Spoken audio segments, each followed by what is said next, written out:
Out here in the perimeter, there are no stars. Out here, we is stoned, immaculate.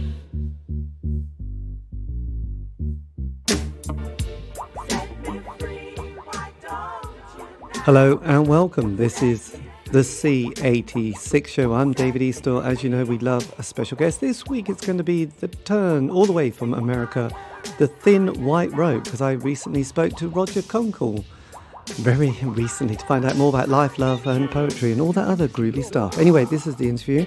For those who may have come across Thin White Rope, well, you know, well done.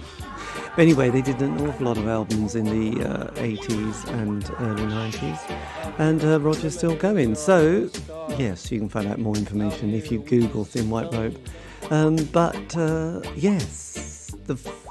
So the first bit, you know, lots of chat about life, love, and all that other groovy stuff. And then we got down to that very exciting subject that was the early formative years. Roger, it's over to you. Well, when I was really young, I first got interested in guitar via my dad listening to Chet Atkins. So that was, mid 60s. And I did have an older brother, and he was the one who started to bring rock and roll records home.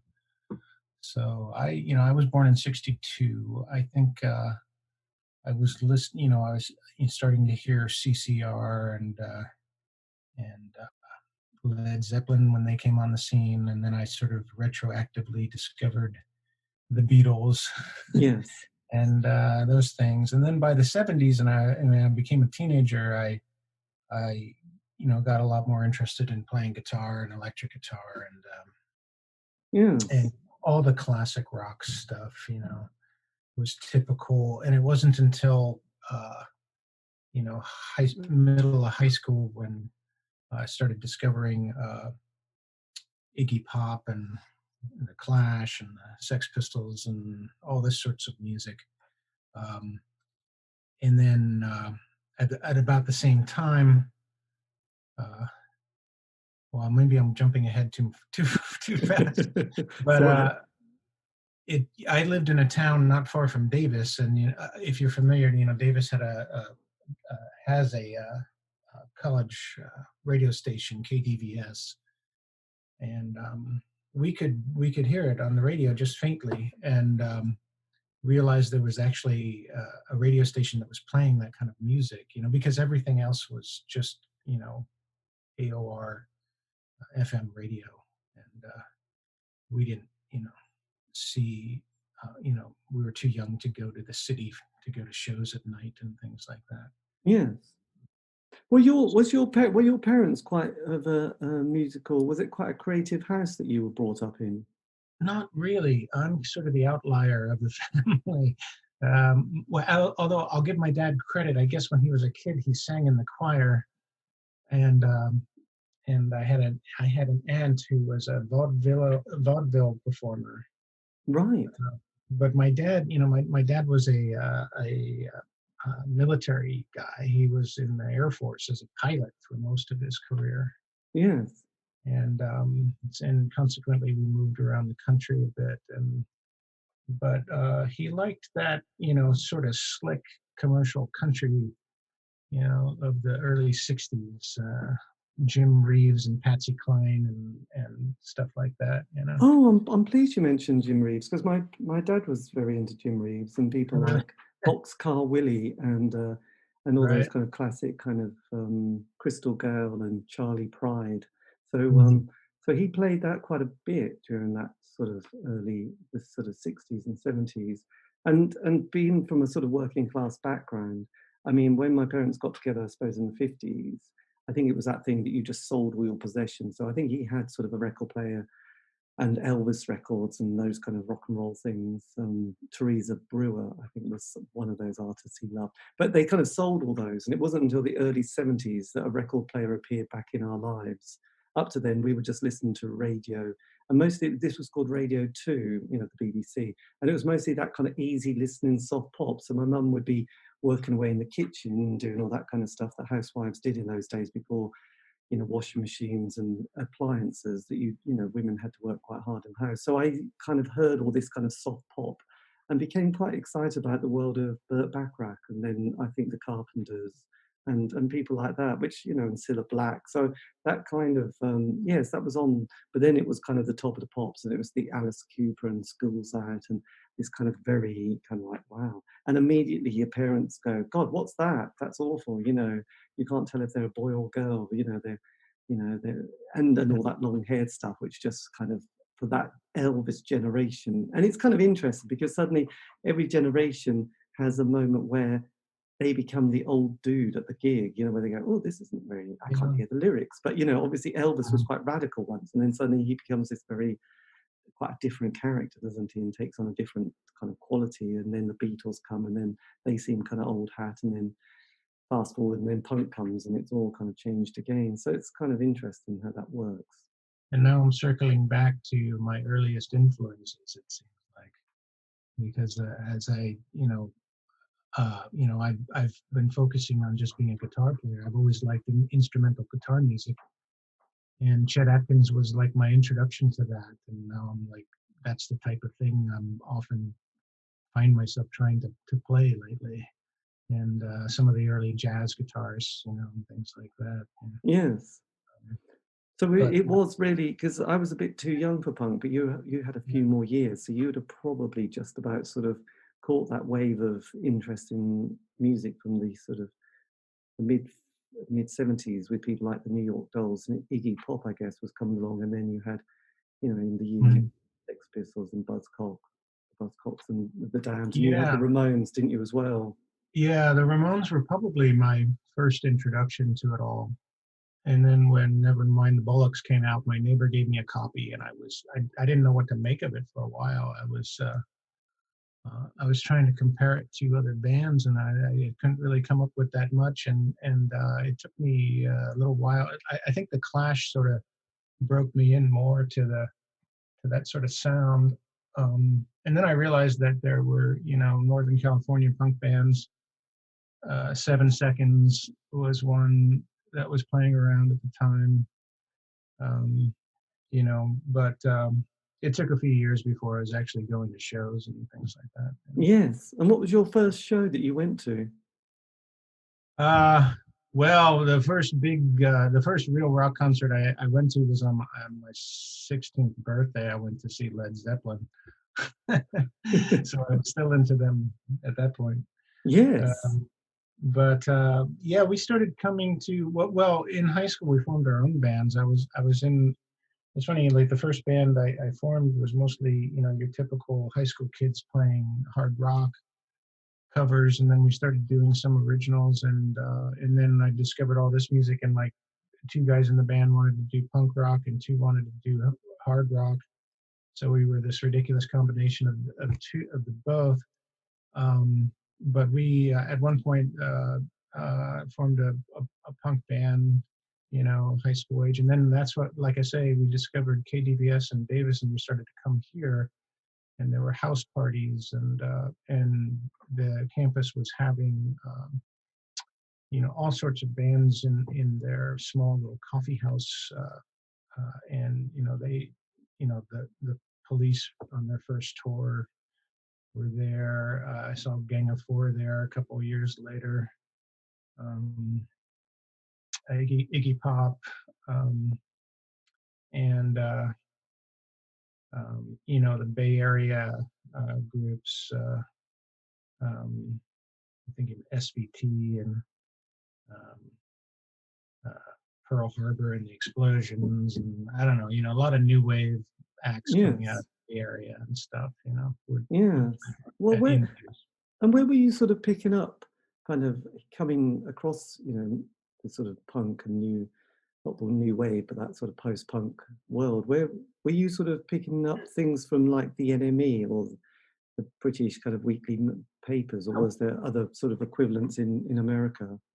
Yeah, well, the primary source was the radio station, KDVS, and house concerts, and you know, getting to know people around the university scene and stuff. The Sacramento club scene.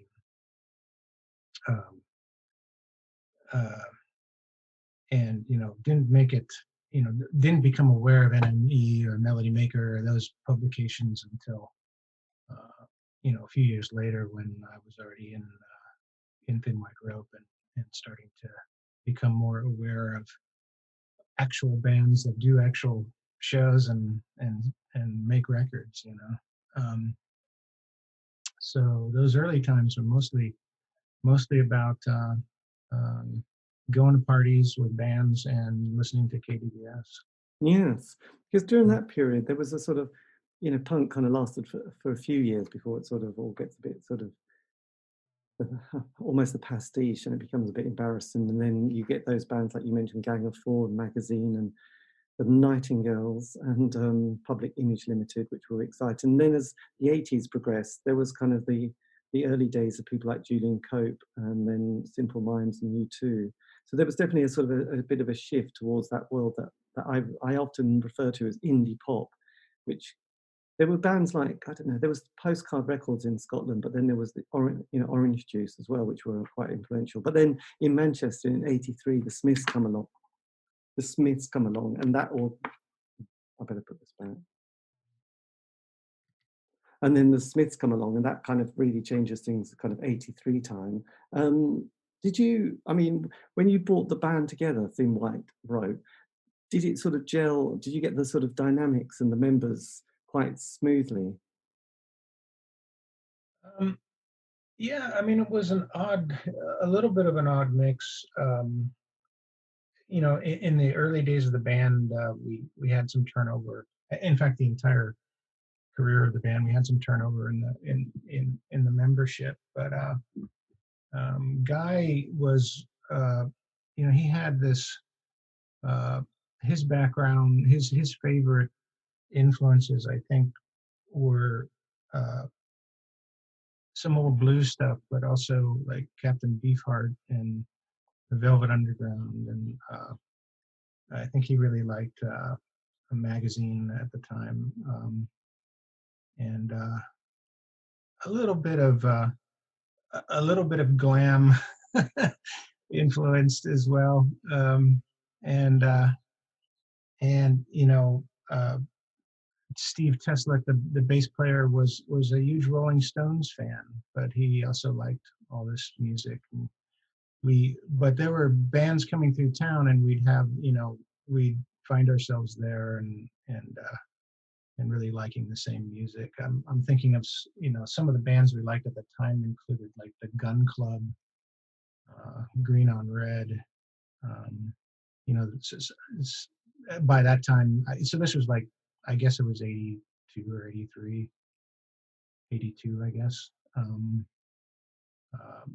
It seemed like things had splintered quite a bit. We had sort of the cowpunk meets Paisley Underground. Yes. And but we were still doing shows at like Mabuhay Gardens with like, hardcore punk bands, so we'd be doing shows like that.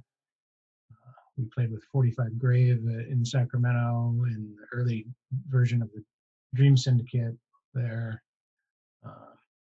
We opened for Lords of the New Church one night, Excellent. And so, it seemed to me during that period there were like a lot of different subgenres already, and then it just continued to multiply from there. But one thing I liked about it was that the common thread to me seemed like just fierce originality was whatever anyone was interested in, and there wasn't maybe the hardcore scene was pretty insular, and didn't want to deal with other people that much, but most clubs were having these shows that were a super eclectic mix of styles and bands. Yes, absolutely. Well, it's kind of interesting because I sort of, on one level, the sort of 80s, from my perspective, was quite simplistic, in the sense of, you had the mainstream charts, which had that Trevor Horn production sound, and Frankie Goes to Hollywood and ABC and Duran Duran and Spandau Ballet, and then the alternative scene that I, kind of gravitated towards, which, was like the Smiths and the indie world. And we had this DJ called John Peel who played anything from, very early Public Enemy to the Bundu Boys, who are from Africa, to sort of Bulgarian folk music, which I kind of loved, to extreme noise terror, which I think if anything that John Peel played, I just assumed this was brilliant and needed to consume and like as well. But then, you know, as you said, there was these other sort of extra subgroups as well, which is I suppose the Paisley Underground, or the, was it, neo psychedelic scene. And you know, in the UK we had bands like Mood 6 and Medium, and then a guy called Dan Tracy who formed Wham Records, which was spelt with a few A's and slightly different to the other band. But that only lasted a very short time, and then other things kind of moved quite quickly, because obviously, you know, bands only had that sort of little window to release a few singles on an album, and then another scene came along, and there was a lot, you know. I mean, in the late 70s and early 80s, there'd been the two-tone movement, and then you had bands like Madness and The Beat and The Specials, who again did those few years of the 80s and were flying, and then they all fall out, and that's the end of that scene. So it does change quite a bit. So when your band sort of got together, because obviously you'd been in different groups, but when you stuck with, you know, the original members and you thought this is the name, did you then sort of gravitate towards a sound that you thought, yeah, this is going to be us? Yeah, not so much looking outward, you know, to other groups. I mean, we knew there was a point at which we kind of embraced the country influences that we had, which, you know, mine went back to childhood, and so did Guy's, and you know, blues influences too. So that was somewhat the thing that felt most conscious, I guess, of like saying, okay, this is more the direction we're going. I think when we first started playing, it was you know, more of a early 70s heavy guitar, you know, just sort of twisted rock and roll sort of feel. And then all of a sudden, I think Guy's songwriting style, he realized that he was writing in a blues and country sort of style. And we liked to have the guitars, although there was like lots of heavy fuzz and stuff, there was also, you know, clean and clear electric guitar picking going on. Yes. And you know, and it sort of felt the most natural for us to embrace that. But we were also, you know, it was funny because we'd throw in a Black Sabbath cover once in a while or something like that. And in fact, somebody, I don't know who it was, but we got a review once where the person said, described us as a cross between Black Sabbath and Johnny Cash. And nice. And we thought, that's good. We like that. So I guess that was the general motif of things musically. Yes. Well, it was quite an interesting period, because when you brought out your first album, and it was Exploring the Axis, wasn't it, in sort of 85, America had sort of, I mean, it was interesting because in Athens, Georgia, you'd had the sort of people like the B-52s and then the Pylons and then REM. So they had sort of their kind of, I mean, I suppose the B-52s was quite a unique sound, but early REM and the Pylons definitely were quite an arty band, really, weren't they? Which was quite interesting to see. So it seems like every little, well, not every little, but, you know, every kind of state and every kind of city had their kind of almost signature tune, really, didn't they, or signature sound, which was quite influential. And at that stage, but we were sort of getting fed in the UK with, you know, like your LA rock started to happen, and then sort of obviously Billy Joel, and then Bruce Springsteen came whopping in with his kind of massive kind of Born in the USA. So was it, you know, being a musician at that time, was it quite tricky working out how you were going to navigate that kind of, I suppose, the marketplace? Well, it was definitely an issue that people would talk about, and it was frustrating to us because, when we first signed with Frontier Records, in fact, somebody just posted a video recently that reminded me of this. It was the whistle, what's it called? The old gray whistle stop? Yes, the old gray whistle test. And we were just, starting to play in Los Angeles, and Frontier Records was interested in the band. And ironically, they had originally heard about us via Bucket Full of Brains, an article in there. And but meanwhile, Island Records was courting Frontier Records to work out a distribution deal, and they were looking for this West Coast, wave of bands. And so everyone always spoke in terms of genre and in terms of, a wave of style, and they kept trying to figure out if we were Paisley Underground or Cowpunk or what. But we found ourselves lumped in with the Long Riders and Rain Parade, and I think Rain Parade was one of the bands they were interested in. Yeah. But and they were going to do this like package deal of these West Coast bands, and we were one of them. And we felt like the English sensibility was too, was looking for a wave of a certain style, and we weren't part of a wave of a certain style. We always felt a little bit out of place. We were sort of the oddball band, whenever we could play anywhere, it seemed like, because we didn't neatly fit into to that sort of category. Yes.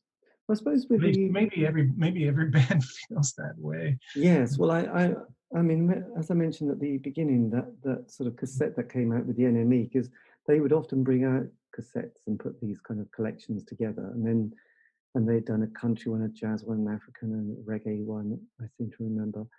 So I bought them. And then they brought out this indie one, this C86. And I think at the time, no one was like, well, I don't know, you can put us on it if you want, you can put us on it if you want. And then it becomes like, oh, there's a scene, which was quite constructive, because actually when you look at the different bands on it, I mean, they do have a slight independent quality, but there's no real sound, I don't think. It's quite a random mix of people. Yeah, associated by being in the same place. Yes. At the same time. And one band kind of, not famously, but decided they didn't want to be on the cassette because they didn't want to be associated with it, but then didn't realize it was going to be that popular. So kind of always regretted it. So when there was a label in this country called Cherry Red Records, so when they put these compilations out again, they put it out as a triple CD with 66 tracks. I mean, everybody kind of, all those bands who weren't particularly keen at the time were definitely keen to be put on the reissue and try and slightly increase their exposure, not because they were going to make money from it at all, but just because they just thought, actually, it's quite nice that people kind of hear our music. But in the UK, I suppose, being those kind of that generation, and God knows now, but you're always looking for that obscure band that you want to discover. So I think, be people like Campervan Beethoven, or they might be Giants of Green on Red, the Dream Syndicate, or Rain Parade. I mean, you just automatically want to like them. And I remember there was another band called Jason. Is it Jason the Scorchers? Yes. I mean, it was just like anything to be obscure as possible. So obviously, and it has this great kudos. It's like, oh wow, this obscure American band. I'm definitely going to check that out, and hopefully I'll be the only one who knows it.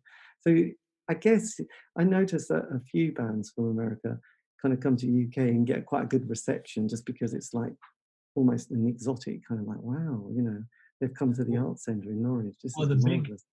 The biggest exotic factor for us was the desert rock thing, and so that was our other nexus to some group of bands. And so Giant Sand and Naked Prey, bands from the Southwest, we were lumped into that as well. But I mean, Guy did grow up in the desert, in the Mojave Desert, so he did have that background and aesthetic, so it made sense. But meanwhile, we lived in Davis, but everyone in it, when we first came to Europe, it was Italy, and most of Europe too.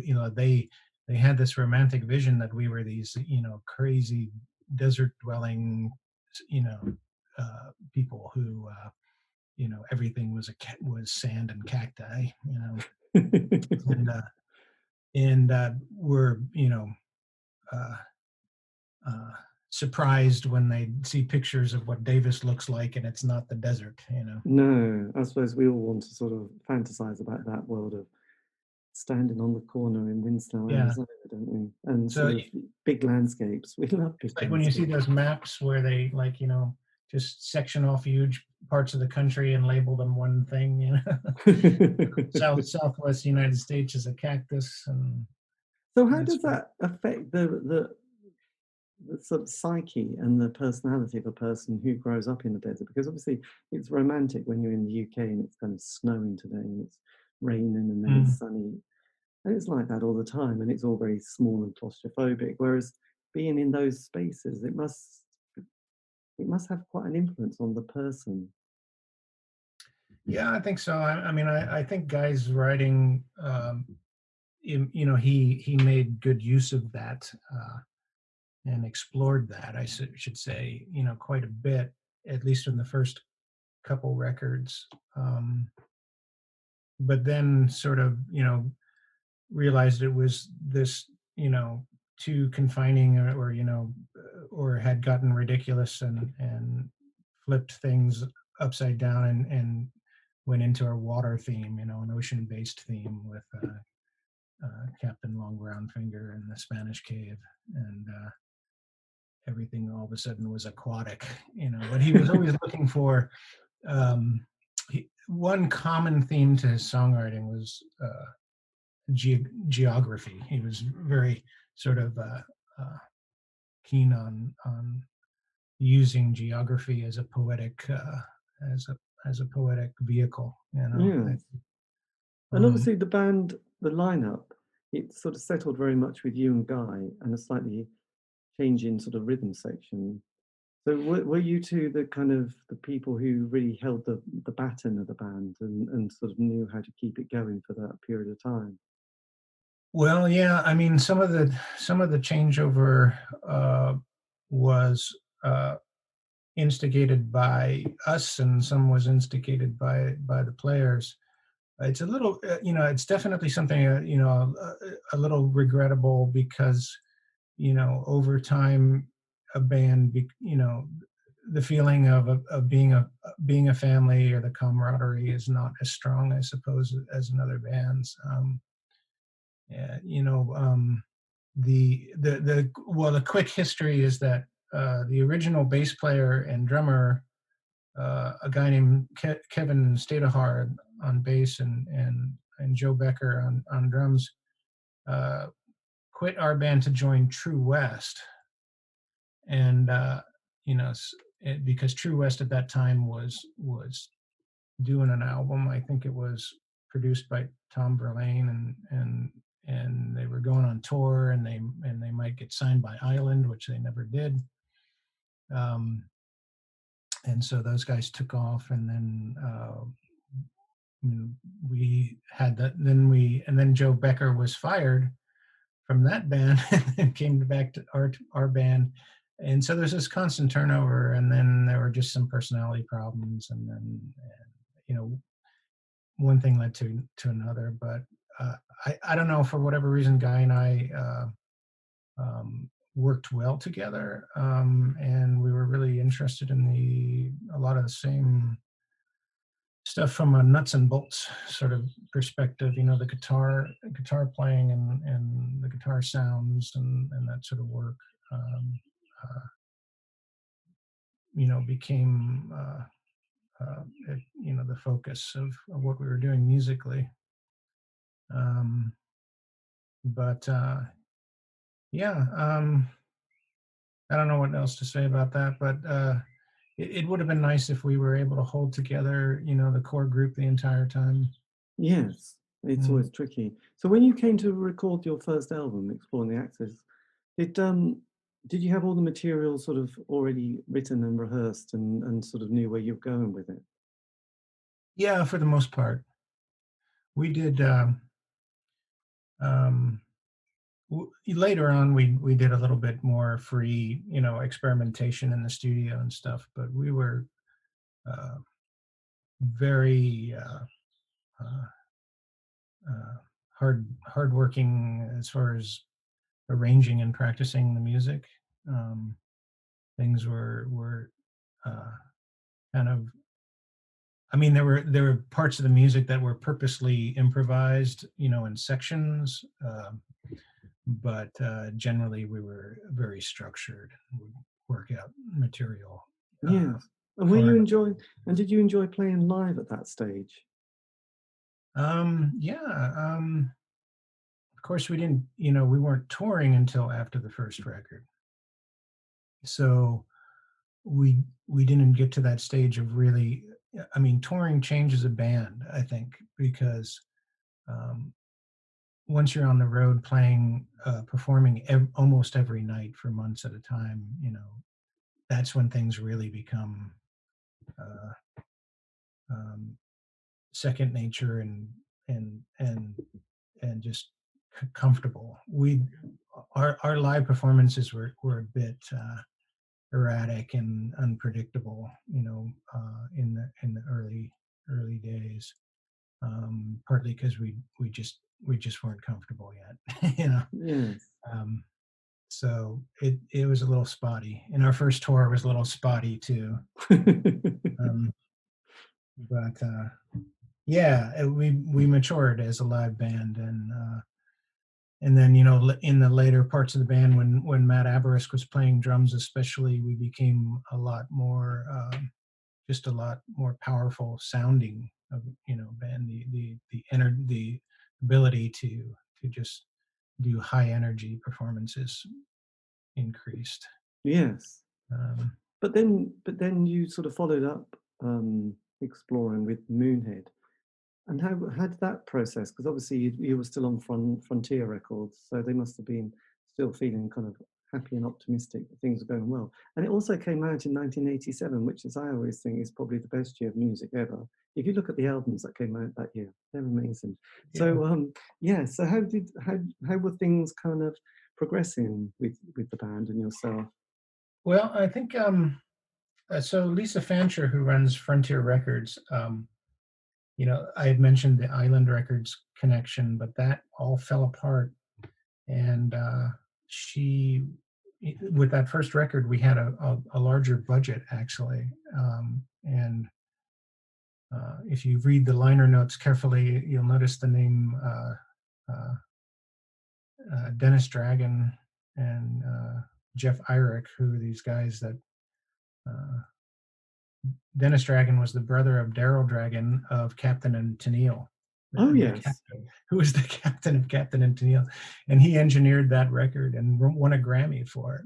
And so we were sort of operating in a more high level LA production world, and the record was mastered at Fantasy or one of those big Ocean, or I forget which one it was, but so that was like a higher production thing, and we had less money to spend on Moonhead, but we found a sympathetic person in what the heck's his name? Paul McKenna. Yeah. Yes. And he was a engineer for A&M Records. He had all this experience working with Herb Alpert, on A&M and all this stuff. But he had his own small studio that was sort of his, the projects that he wanted to do. And so it was the first of a series of working with producers who had access to good quality studio space, but they were willing to do an indie band because they liked the band, Yeah. for a lower price. So it was recorded in LA in his little personal studio, but it was quite nice, small, but a good setup. So we were always fortunate with finding studios and producers that were willing to work with us for not too much money. And yeah, we felt a lot more comfortable in that studio session. the first one we were totally nervous, and we thought we were prepared, but we just didn't know how we felt working in a studio, and we didn't really feel like we were in control of it as much. And with Moonhead, everything just felt more comfortable, more mature, and it felt like we were really driving every decision in the studio of, you know, how we should proceed and what sounds good and what doesn't. You know, Paul McKenna wasn't trying to actually produce the album; he was facilitating and engineering it for us. You know? Yes, and was the band? Did you feel much more confident with the second album and much more knowing what sort of sound you were looking for? Yeah. Myself, I mean, personally, I felt like I had grown a lot as far as finding the tones and that I like, and being able to produce the sounds that I was hearing in my head. And the first record, I felt my guitar sounded a bit harsh and just didn't have the quality. I mean, certain things sounded good, but others just sounded strange. But you know, on the whole, like, honestly, when we were done with the first record and we listened to it, we were kind of horrified because we didn't sound like that live. And it took me a long time to appreciate it as just like a different work of art, you know, than what we usually do. And so Moonhead sounded like the band sounded live. Yeah. Okay. And to us that was important, and that was good. So with one of the tracks on Moonhead that was quite a collaboration with most of the band, which was the Crawl Piss Freeze. How did that? What was the story behind that particular track? The lyric is about a friend who was suffering from cancer, and it was a sort of you know, frustrated cry for how, you know, unfair the world can be. The chord, you know, the chord progression that Guy wrote for it, I thought was fantastic. You know, I'm not sure where that came from, but it was a very interesting tune. Yes, absolutely. I sort of saw the reviews of it. Sort of mentioned apocalyptic death march and a postcard from the edge. So obviously, Remember, we shortly after that we played a show at the Roxy in LA, and I noticed when we played that song, the cocktail waitress was stopped dead in her tracks, just staring at the stage the entire time. And I thought, well, that's a good sign. She works here every night, and she sees every band, and she's stopped in her tracks and listening to this one. So that's got to be good. Yes, and one of the bands I remember discovering in great excitement at sometime in the 80s. I think, you know, my brother used to have this kind of rock book, which, you know, the essential albums or the best albums, 1,000 best records or something. And I remember sort of going through this and trying to then find records in the library. One of the albums or bands was Spirit, and the 12 Dreams album featuring the great Randy California and Ed Cassidy on drums. Were you kind of influenced by bands like that? And I just wondered what sort of guitarists or musicians that you occasionally sort of try to emulate in some way. Yeah, well, actually, that's kind of one. I think that I forget the guy's name in Big Brother, but Guy would often mention Big Brother and Holding Company as a influence, and Quicksilver Messenger Service. I kind of, you know, my guitar influences were, like I say, a fair amount of old country blues, and even, you know, Django Reinhardt and things like that. But in the modern sound, I certainly, like most kids of the '70s, I fell in love with the fuzz tone and that sort of sound and feedback and all that. Yeah, I was quite thrilled when I saw, is it Andy Gill, the Gang of Four guy, do his Anthrax feedback number at the coffee house at UC Davis. I was like, that's the best. That's cool. Yes. But yeah, you know, the Stooges records, you know, were great. And it's hard not to love, you know, the thick and crunchy and the fuzzy guitars. Not doing much of that nowadays, as my ears suffered some of the damage of doing that for 10 years. Well, absolutely. So one thing I did notice in the 80s with my love of indie pop was that between the, you know, because I put indie pop, this is kind of my theory, between the years of 83 to 87, which is basically the years of the Smiths. And when they finished, there was kind of like, it felt like a bit of a chapter closed. And then in this country, there was the world that was ecstasy came along. So suddenly the 16 to 18-year-olds were looking for their sound. So bands that had been around for 3 or 4 years suddenly looked a bit dated. And then, you know, so there was the rave culture with people like the Stone Roses and Primal Scream and the Happy Mondays got their sound. And then on from that, you know, suddenly 4AD brought out, you know, like the Pixies and Throne Muses, and then you had Sub Pop and the whole grunge scene. So how did you, when you were bringing out your third album, which was kind of 88, and then obviously you still had 2 more albums, kind of, you were basically bringing out an album a year. How were you sort of navigating, knowing things were, you know, what the record buying audience wanted to hear, and knowing that things were changing quite rapidly? Well, the third album is almost is the most tightly related to the second album, in that we did it in the same studio.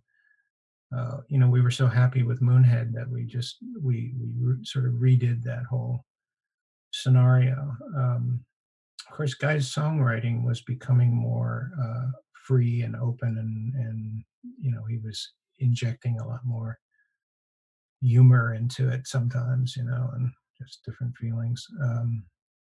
I don't know. I think we weren't. I love the Pixies, by the way, and I loved them at the time. But we still felt we still felt like we were apart, you know, from the scenes, and so we didn't feel like we were being tugged in one direction or another stylistically. We the concept of playing of having a single was hardly on our radar either. So the music was pretty inward looking, and just trying to explore the ideas that we were coming up with, and Guy's songwriting, you know, of course, was the primary driver of it all. And he was pretty, you know, it's hard to compare him to other people. And so, I don't know, we always felt like outsiders, no matter what the scene was and whatever was happening. About that time was when we made it our first trip to Italy, which was our first trip to Europe at all. Yes. And it was surprising because we were on the radio in Italy along with popular bands, and we had no idea. And it seemed strange, and the only connection we could make was the Ennio Morricone, you know, Western desert theme, you know, stuff. Oh yes. And so maybe it was a spaghetti Western commonality that we had or something. But I guess we felt that, well, maybe we could be popular. Maybe we could be a popular band. It seems like, you know, these folks in Italy like us. And I suppose that was a big boost to our confidence at that point. I'm not sure the exact timeline, but yeah, it must have been between Moonhead and Spanish Cave that we made that trip. And the prospect of touring in Europe was on our radar and stuff. Yeah. Did you ever get to the UK? We made it. Yeah, it took a couple of trips before we managed to make it to London. I remember the first time we went, we played at the Sir George Robey. Oh yes. And we had to kind of sneak through the border because we didn't have the proper work permits and such. And then each trip we got deeper into UK. Yeah, I mean, by the last couple of years there, we were touring, and maybe we'd play 6 or 8 dates, and in between England and Scotland. We never made it to Ireland though. No. And, so how did you? Because then by the last 2 albums, you have a bit of another kind of personnel change and a different drummer. Did those 2 albums? What was the kind of atmosphere with the band like during that time? It was getting a little more,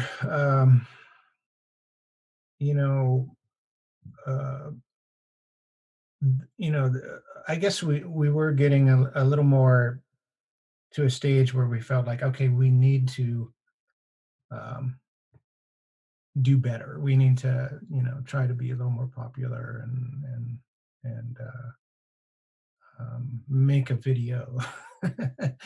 And although we'd made a few very low budget videos and stuff, but I think part of it is just you're growing, you're getting a little older, a little more mature, and you just naturally change a little bit. But yeah, I guess our ambitions were starting to get bigger, and we weren't so introspective and getting out and feeling more confident and that sort of thing. I think I don't want to talk about the specifics of all the personnel changes, but the bass player on Moonhead left the band, quit the band, and we found John Von Felt from LA via Denver. He was playing with some bands down there, and at the same time we met Matt, who became the drummer like a year after that or so.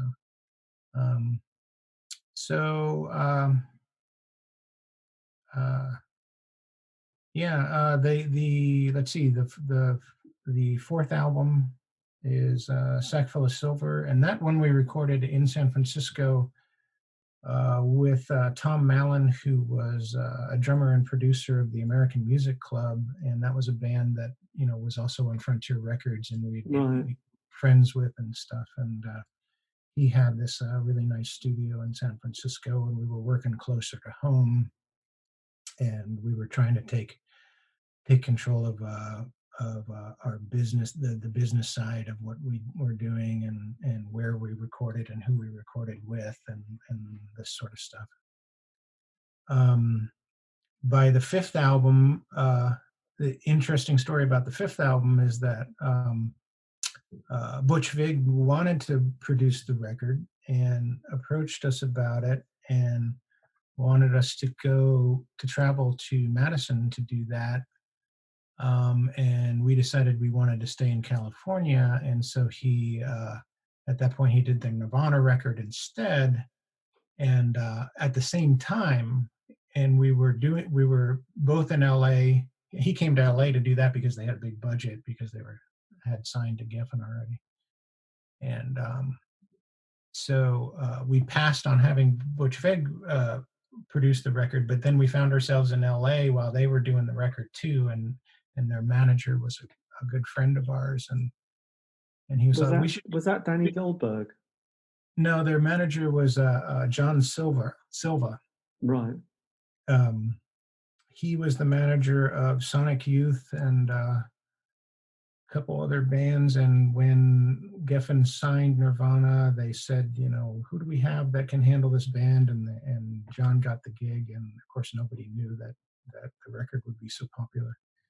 But so we met up with them and partied, and the idea was that we were going to get together and play on each other's records while we were recording the Ruby C, and they were recording Nevermind, but we never managed to get that together. But in retrospect, that would have been a smart move.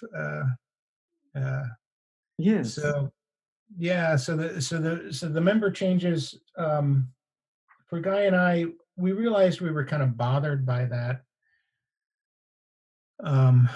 But yeah, it was just the circumstances were such that, you know, the most important thing was to just, you know, continue and find people who were in a position to give it 100% and, you know, be on the road all the time. Yes. And all that. We were, by that time, we were spending probably 7 months out of the year on tour, and another month or two recording. So it was very much a full-time gig. God, you must have been shattered. You must have been quite exhausted. And when you, I mean, did you meet the members of Nirvana and talk about, you know, collaborating on each other's albums? Did you get that kind of close with each other? We got very close. We went out and got drunk and once, you know, and it was a fun night. It was went out to a Butthole Surfers show actually, and classic. Nice. I guess there's no way you would have known that Nevermind was going to be quite so big. No, not at all. Yeah, they were just another indie band, you know, that just got signed to a major. Yes, absolutely. Yeah. Well, I saw them. They came to Norwich and they were supporting Tad, and were played in front of like 200 people, and it was like, yeah, I like Bleach. You know, I thought Bleach was a good album, and funnily enough, they came to Norwich again and played the Waterfront, and it didn't sell out at all. And they'd released Nevermind, but it hadn't actually quite come out, I think. So the promoter lost a huge amount of money on it. I think they had L7 tour, you know, in support. But if the gig had been a few months later, they would have been able to move it to a much bigger venue, and he'd have made a fortune probably. So, but instead he lost a lot of money on that. So yes, it's all about timing in music, really, isn't it? So when you went to record the fifth album, did you feel that this was going to be the last album of the band? Didn't know that yet, but it was getting it was becoming clear that Guy was unhappy with the lifestyle of it all, and was starting to voice concerns about that. And he always had trouble. He had a lot of trouble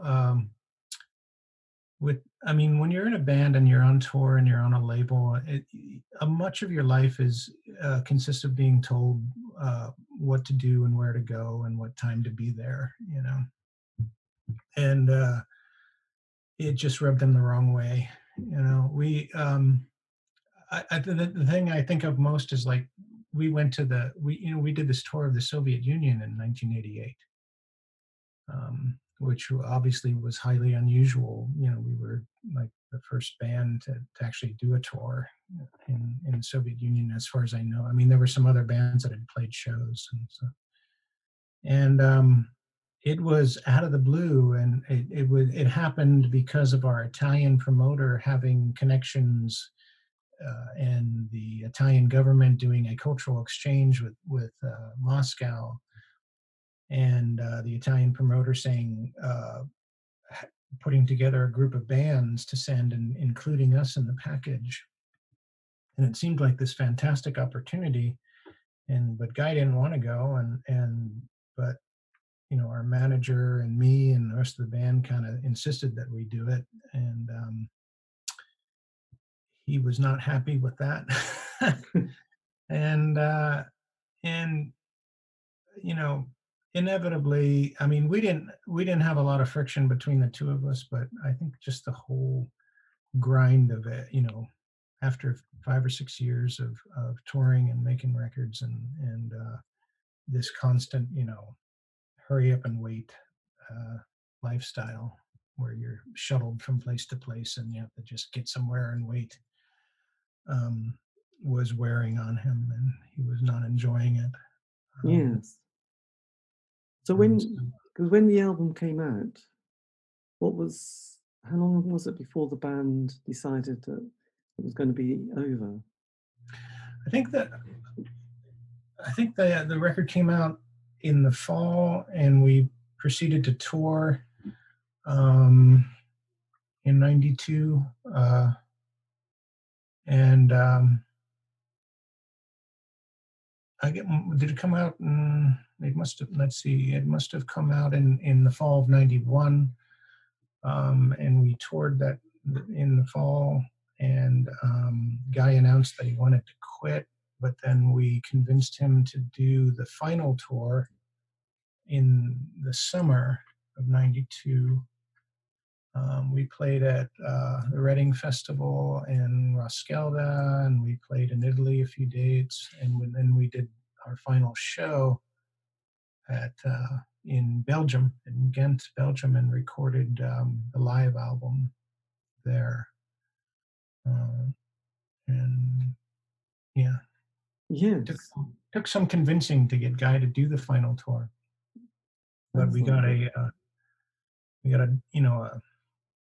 documentary out of it and a live album, so it was good. Yes. So did you have a moment where everyone sat down, or was it just kind of done by another party, or did you just sort of stop turning up at rehearsals? It was Guy calling me up and saying, I want to quit the band. And I kind of laughed because you can't, you're like, if you quit the band's over, It was a kind of a funny way to put it, because it's not like we could replace Guy Kyser and continue as program.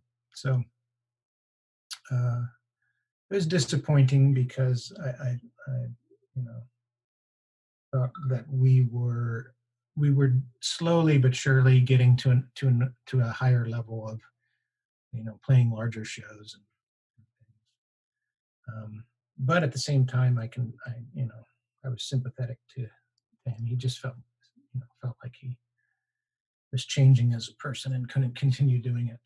Yes, well, it's not for the faint-hearted. But then you went on and were in another band, and now you're doing sort of more solo projects, aren't you? Right. So I formed a new band called Acme Rocket Quartet, and it was all instrumental and a pretty eclectic, oddball music. Very much wanted to do something entirely different than Thin White Rope.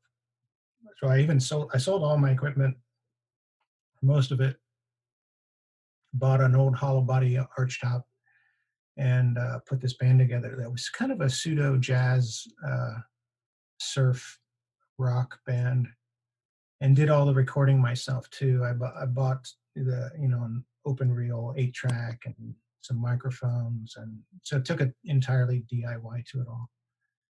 And we played in Northern California, San Francisco, and at that time in San Francisco there was sort of this retro lounge music scene starting to happen. Yes, I remember that. And I remember there was this band called Orange Sinfonettes that was essentially Tom Waits' band playing without Tom Waits. And there was us. There was this bar on Mission Street called Bruno's, and it was a scene for a while. And so we did some, but we didn't want to tour. After 6 or 7 years of touring, I wasn't really interested in touring, and the other guys in the band weren't in a situation where they could tour. We got the music out a little bit, though. The All Songs Considered,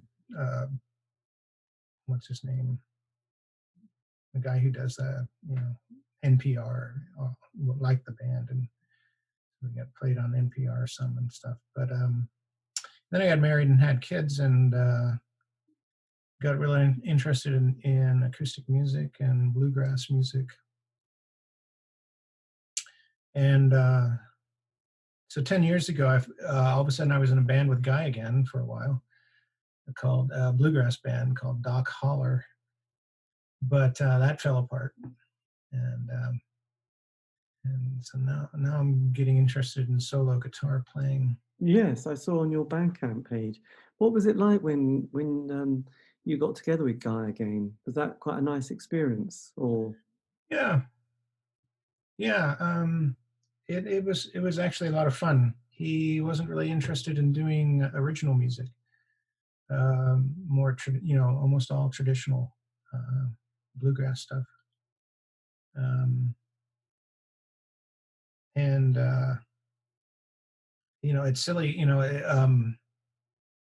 We had a pretty good quartet together, but the guitar player moved away, and we never managed to replace him, because I wasn't playing guitar, I was playing mandolin, and Guy was playing banjo. Right. So imagine this very different sounding band than Thin White Rope.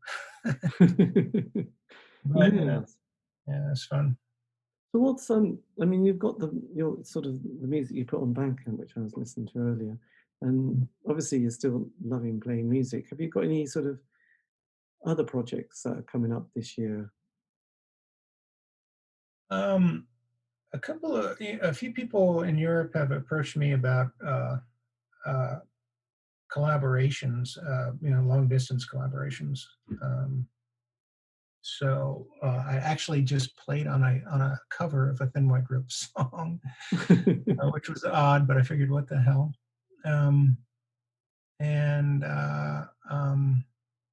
A guy from Belgium named Luc Corley is working on a project. I'm collaborating with him,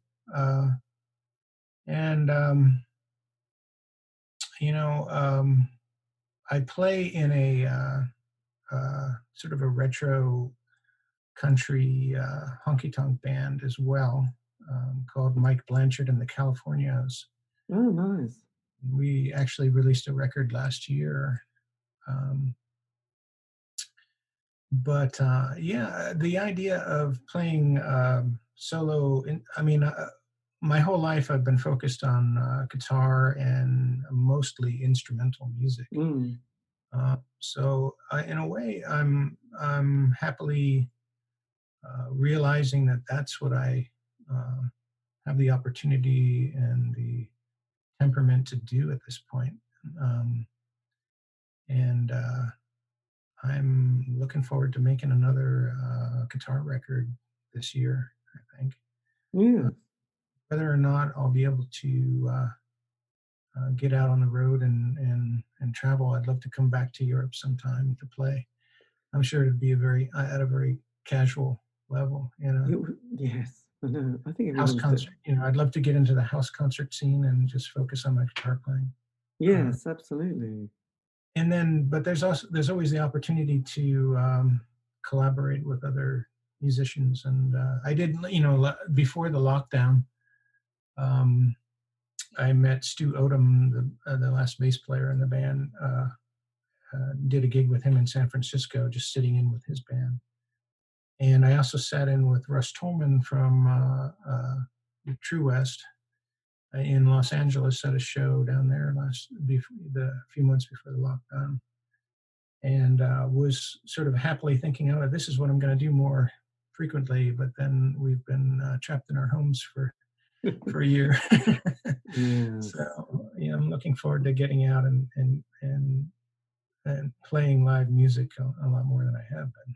Yes, absolutely. Well, hopefully that will happen. And have you still? Because I'm sort of, there's quite a few bands I love. And people reform, and I always think, well, whatever. One thing as a fan, you always hope that people still get on quite nicely. I don't know why, but it feels quite important if you love the music. Do you and Guy still sort of communicate at all?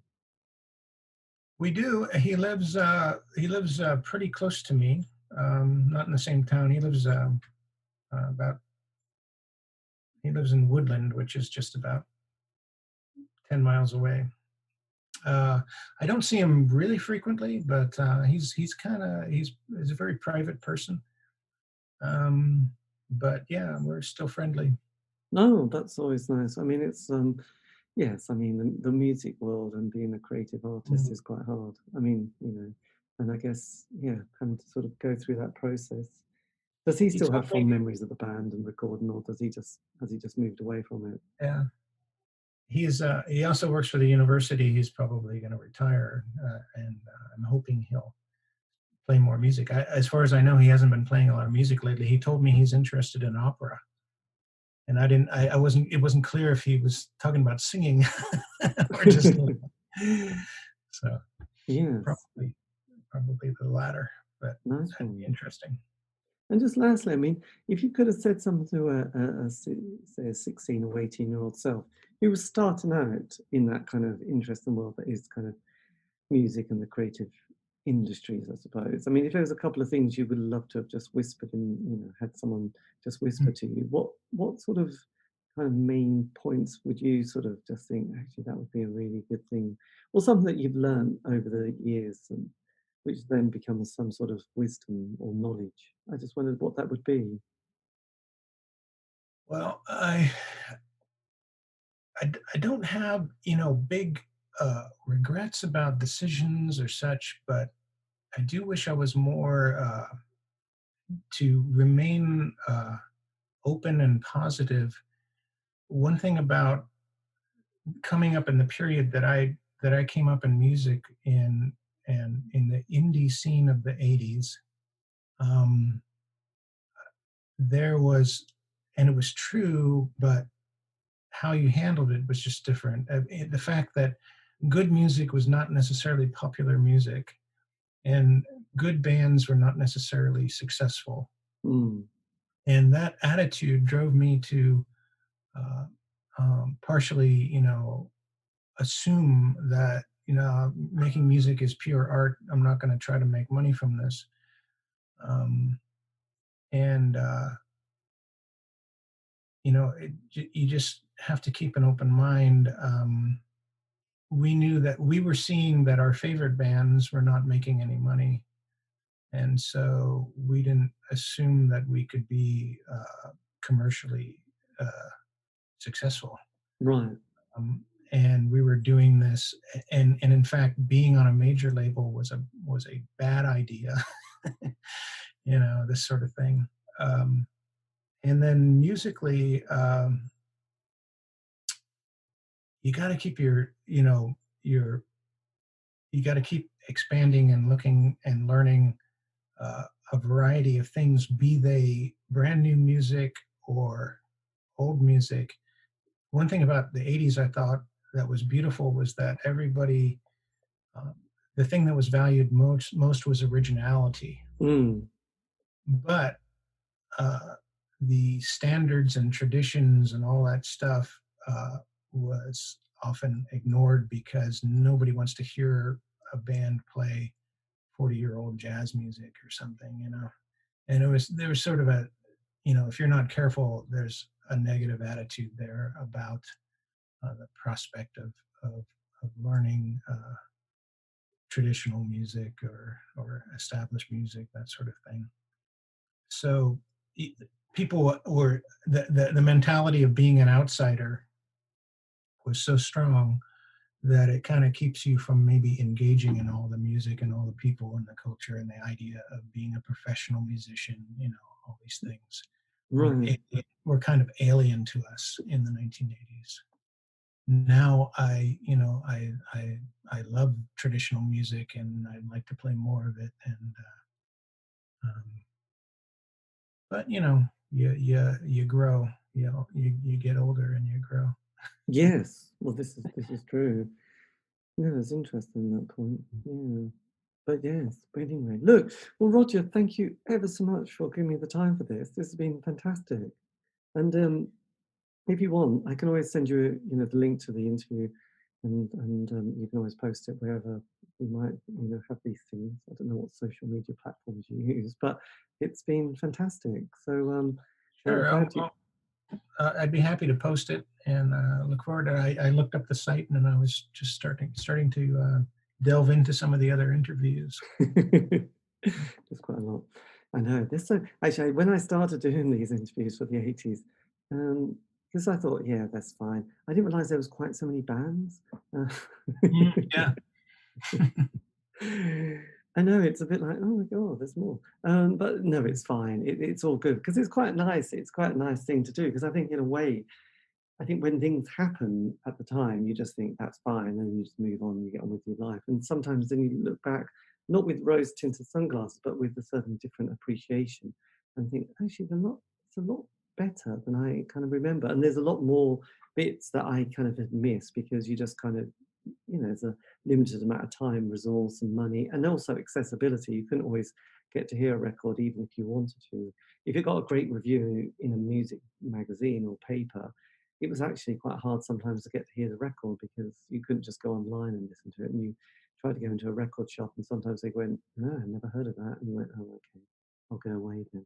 So, yeah, it's been fascinating because everyone, took it really seriously actually back in those days. And that's quite amazing, how committed and artistic people were on their craft. It was like, even if a band only lasted 3 years, they gave it everything in that period that, when you listen to the music, actually it's a lot better than I kind of remember it in a weird way. Yeah, well, I love that you're doing this, and so many people are, I mean, the great thing about social media is the availability of all this information and honestly reconnecting. So many people I knew and I was friends with at the time, or just was excited to meet at the time. I've reconnected with, and Yes. that's kind of amazing, and it fills in the gaps in my memory because there are many. We spent much of our time drinking on the road, so that kind of blurred things a bit, I think. And just it's been fantastic to fill in a lot of the gaps. And yes, well, I have noticed the world of archiving has really happened in the last 5 years. There's been quite a lot of films, that have come out. There was one the other week on the Nightingales with Robert Lloyd, and there'd been one on The Wedding Present and George Best, and the Chills from New Zealand, and the Go-Betweens from Australia, and the Dolly Mixtures, who were a really tiny little band, and the Slits, L7. And also last year there was books on photographers who, I'm just looking at them, Texas. There was from the 80s kind of hardcore scene, and there was another one who did one called Punk, Post-Punk New Wave, and he did stuff in Boston. And another guy who got I think people had got these negatives that they'd stuffed in a shoebox, probably a bit better than a shoebox, and went, that's fine, got on with the rest of their life. And then someone went, my God, these photographs are amazing. You just, we can put these in a book. So it's been brilliant actually seeing the archiving of stuff, because I think you get to a bit of a crossroads where, someone just looks and says, shall we just chuck it? Or shall we do something with it? Because we've got to do one or the other now. You can't keep just keeping it in wherever you are. Let's do something quite creative with it. And with a lot of it, it's just been, I suppose the work has been amazing. It's like this book on the Texas scene, and someone's done another one on Athens, Georgia, and you're thinking, okay, that's fantastic. I'm glad someone spent 3 years of their life doing that for my amusement. So no, that's really great. Yes. Well, look, Roger, I'll let you go, but thanks again for your time, and I'll keep in touch. Yes, thank you. Okay, take care there. See you later. Right. Bye-bye. Okay. And that, dear listener, is how you finish a conversation. Or not. Anyway, look, I'm English. We like to fumble around. And that is also the end, not of everything. That was the end of the interview with Roger. A big thank you for giving me the time for that interview. And if you want to know any more information about them, just Google away and you'll see stuff around here, there and everywhere. And also Roger has got a Bandcamp page as well, so he's got music there. Anyway, if you want to contact me for some lovely reason, make it positive, you can on Facebook, Twitter, Instagram. Do C86 Show. Otherwise, all these have been archived, all these interviews, so you can find those on Spotify, iTunes, And Podbean is true. Anyway, look, have a great week. Stay safe.